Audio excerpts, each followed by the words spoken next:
Felicia Nicole Waters, your cross-niche media communications mentor and authorpreneur developer.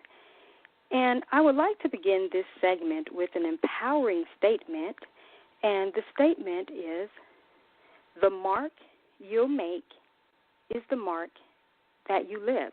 And I'm going to repeat that. The mark you'll make is the mark that you live. And if you're going to make a mark in the world, whether it's through your books or your works, you must first live what I call a mark-worthy life. And what that means is that you are bringing purpose to everything, and your higher intention is to make an impact, whether big or small, in all that you do. So you want to make sure that you are living a purpose-filled life so that you are making a mark simply just by living your life. And today we have a special guest that I will be bringing on shortly. I am going to check and see if she is in the studio with us. She is not at this time, but I'm looking forward to being able to talk about her phenomenal book. But while we are waiting for her to join us, I just want to take a moment to encourage those of you who are listening, and especially those who are entrepreneurs. It's really, really important that you get your messages out into the world. And the reason why this is so important, not just for yourself and for your family and the legacy that you are planning to leave for them, but also the people whom you are called to serve. We each have a divine assignment that we're here to carry out, and that involves several people that we're here to make an impact. And I often like to say that we are answers to other people's prayers.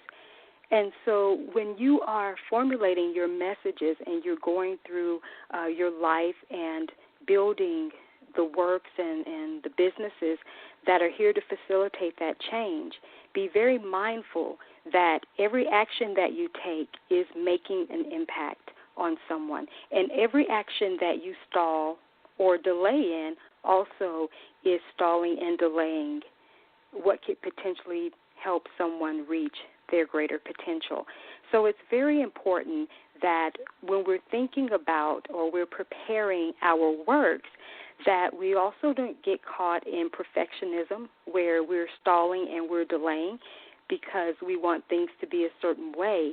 I'm a huge advocate of producing publications, especially in many book forms, and getting a version of your message out there to the world so that you're not withholding what really needs to be shared in the present moment. You can always produce the bigger book later, but if you're going to make your mark and you're going to make the huge impact, then sometimes you're going to have to take a different route. Success is not always linear. It's not a straight line, but I can say this. It's not linear, but it is circular. So what it is that you're doing, it will cycle back around. So if you have a bigger book project that you want to release, that's fine. You got the idea for it, but maybe you should go ahead and move forward with what it is that you already have. And once you move forward with that, then you'll cycle back around to that bigger book project and you'll get it released. And so at this moment, I'm going to check and see if we have our special guest on the line, and I believe that we do. And I want to provide an introduction for you for her.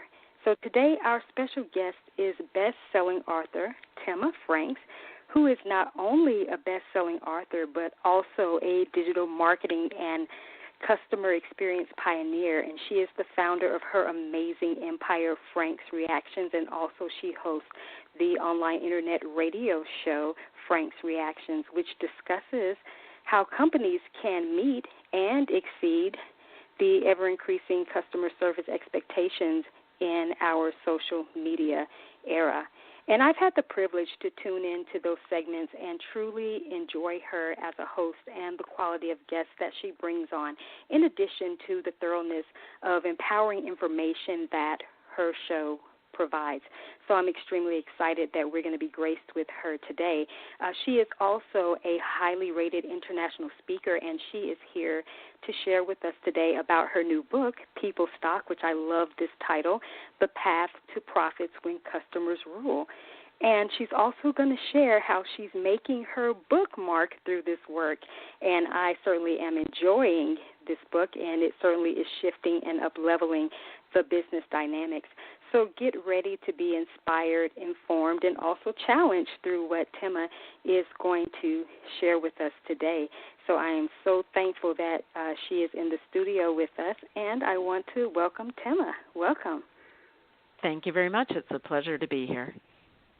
Oh, thank you very much. I am so glad that we have the opportunity to have you share with us today. I'm really excited, huge fan of your work, and you certainly are doing some phenomenal, you're most welcome, doing some phenomenal things, not only in the business arena, but just globally. So I'm really excited to have you join us today in this segment. Great. Well, I'm happy to be here. Awesome. Well, I would love for you to start off by telling us just a little bit about yourself and share with us why you wrote your book and also your overall arching goal for the impact that you desire to make on the readers. Okay, that's great. Well, the book actually sort of brings together various different aspects of my past. So my first career was actually in bank marketing, and I was opening bank branches, and our philosophy was we were going to be the best at customer service.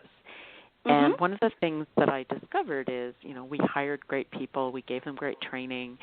They really wanted to make our customers happy, but the back end, the head office, kept messing things up. And there's only so long your fabulous frontline staff can say, I'm sorry, before eventually customers give up on you. So that was sort of, so that was sort of stage one in my journey. Stage two, I wrote a book in the mid-1990s called Canada's Best Employers for Women. And what I learned in that book was that the best for women were great for men too, even though the reverse was not always true. But they were best because they genuinely cared about their people. And they were flexible and adaptable and wanted to bring out the best in their people no matter who they were. So that sort of brings in the human resources side, which is a key part of creating great customer experiences, because if you have unhappy staff, they're not going to create happy customers. That's all there is to it. And then the third part on that journey was in 2001, I set up a business called Web Mystery Shoppers, where we were basically testing how usable were companies' websites. Could people find what they were looking for?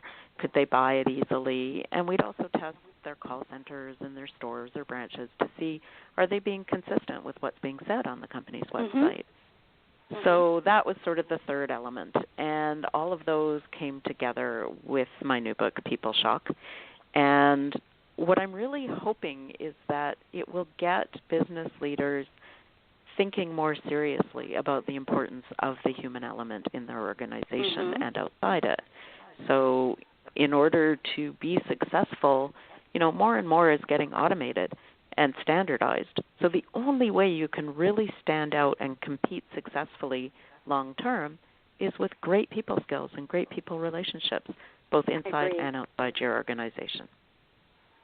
I agree wholeheartedly, and I really believe that your book really is the epitome of what is needed for the next level of this new era of change, in business, and really it speaks to a variety of areas of life. As I was reading it, I was really enamored even by your story of how at the age of 10 you were very much impacted by a bad customer service experience.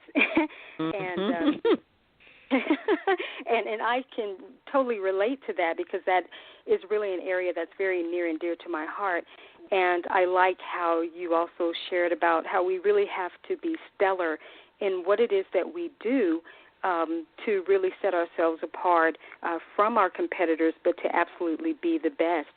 And I would like to ask you, why do you believe it's important, especially for authors, to make a mark with their books. And you're already really making a mark with yours, but I want to hear from you how you are making your bookmark with your new book.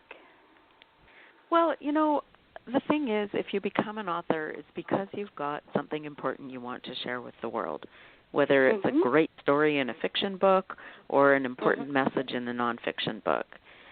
So I think it's really important that if you've written it, you want to get people reading it, right? Absolutely. And so, one of the things, I've done several things and will continue to do a lot more of them to just start getting the word out there. And to me, the most important thing is that people start reading it and thinking about what I'm saying. So for one thing, I'm doing a lot of these types of interviews. Which is great. It's I'm so glad that you shared that, because often authors or speakers as well, they will create a special talk or book and not actually go and get the publicity that is needed to really be able to take what they do to the next level and showcase their unique works. And so getting out there to be on shows and to write for various publications is extremely important. So I'm really glad that you brought that up. Oh, yeah, it is important. Thank you. Very important. So let's dive into really talking about this amazing book. I'm really enjoying it so much. But you talk about in the book that most businesses want happy customers, but overall customer experience ratings are dropping. And I think that's really, really important for people to really understand that. Could you explain why that is? Yeah, I think what's happening is what I was calling in the book the Amazon effect, although I have a whole new story with that, because it turns out Amazon are fantastic for purchasers, not so great for vendors. Although the American Amazon.com is pretty good, but I'm struggling with .ca. But that's a whole other story. And the thing is, from a customer perspective, Amazon has set a bar very, very high. They've said, we're going to have unlimited selection, fantastic prices, and great service. Well, how the heck are you going to compete with that? And customers now expect that level of quality and experience from everybody, whether even if they're not retail customers, even in the business-to-business world, they're now expecting an Amazon-type experience when they want to buy something.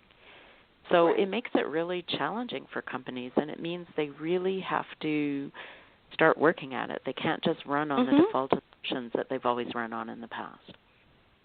Oh, that's absolutely true. That's absolutely true. Anytime you are up-leveling what you do, you definitely have to look at who's setting the industry standard, because they're doing something correctly in order for people to continue with their loyalty. And if you want to be able to be in that type of arena, then certainly you're right.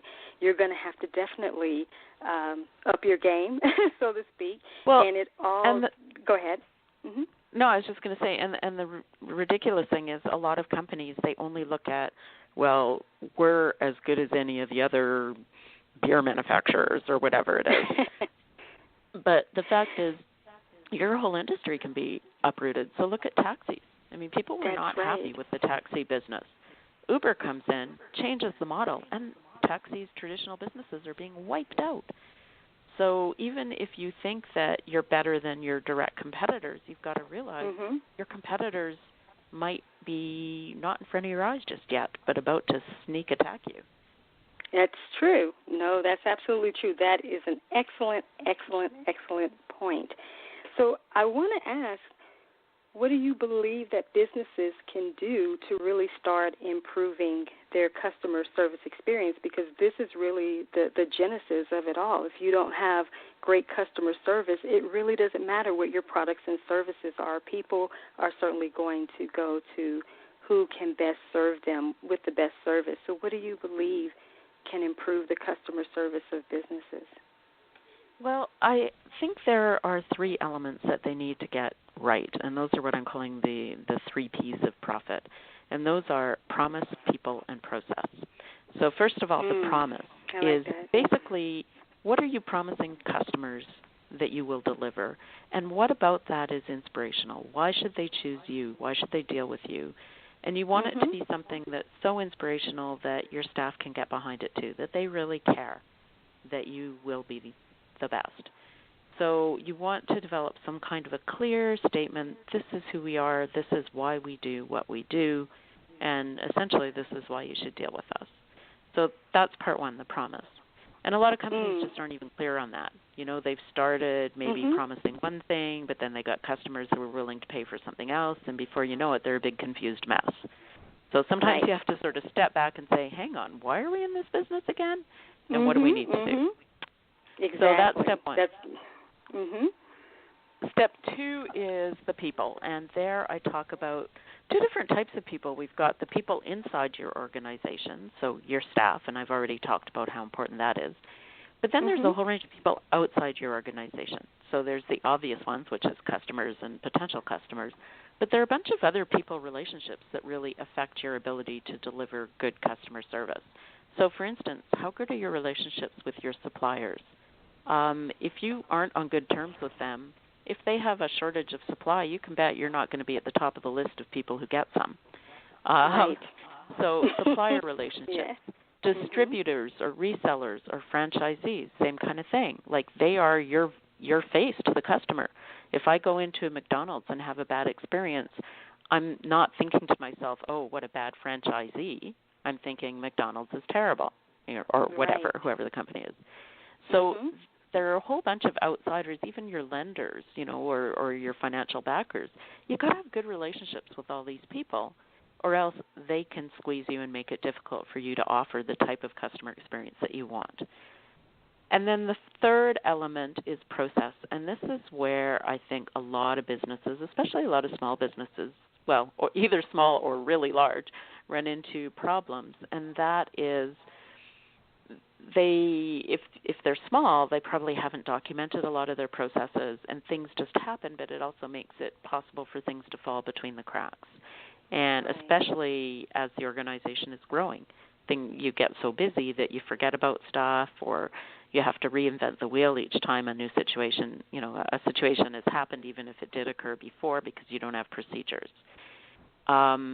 As companies get bigger, they may have processes that worked really well when they were small, but no longer make sense as they get bigger. Right. So I find that that's one area where, again, a lot of organizations fall down because they are sort of focused on what's right in front of their nose, and they're not taking that moment to step back and say, could we be doing this better? Right. Yes. How can you serve your target market better? And would you say that you believe that that's the number one mistake that companies make, or do you have a specific number one mistake that you believe companies make when it really comes to the customer experience? I think they're all important. Honestly, I think the number one is on the people side, because at least for a while, I talked about our bank experience, right? Well, the fact that we had really fantastic staff who were very personable meant that customers were willing to give us a little bit of time to straighten things out. They gave us the benefit of the doubt. Whereas if you haven't got those good people skills and people relationships, then any little mess up and they'll be out of there and they'll be blasting you on social media. So the people skills, I think, are fundamentally the most important, which is, again, why I called the book People Shock, because the people is the most important part. Absolutely. So do you really believe that the customer is always right, or are there some exceptions? I don't believe that the customer is always right. I think there are definitely exceptions. However, I think the customer always deserves to be heard, and the customer deserves to have your initial respect. So you should start off on the assumption that the customer is telling the truth and that they're well-intentioned. If you start there and show some empathy, chances are you'll get to a point where you can reach a reasonable agreement about what should be done to solve the problem. But there are times where customers just, they are unreasonable. So if you've given them that benefit of the doubt, if you have genuinely tried to reach a reasonable conclusion, ultimately there are times where you will finally have to say, look, I'm really sorry we couldn't satisfy you. Maybe you should try working with somebody else. It's a sad thing to have to do, but occasionally, you do have to. Right, but occasionally it is a very necessary thing to do, which I would love to shift gears. I love your work. I just have to say this. Thank you. I would love to shift gears because I know you are a digital marketing expert, and I do want to speak a little bit about that. I know we have just a little bit over, I believe, 8 minutes or so left in the segment, and I'm certainly going to have you on multiple platforms for sure because you have so much to share on so many different levels, even outside of this amazing book. But let's speak about social media for a moment because you brought that up. So what happens if people are saying negative things on social media about one's brand or business? How do you deal with that, or what do you recommend? I'm glad you asked that because it's a really important topic. So what I recommend is if somebody, first of all, be monitoring social media. At very least, set up a Google alert with your name and your company's name, because the first thing you want to make sure of is that people aren't talking and you not being there to answer. So that's step one.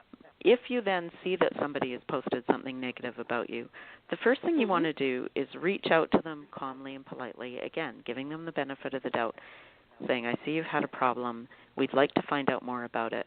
Here's how you can contact us offline. So you're trying to get them out of that public forum and say, here's how you can contact us offline so we can get the details and try and resolve this for you.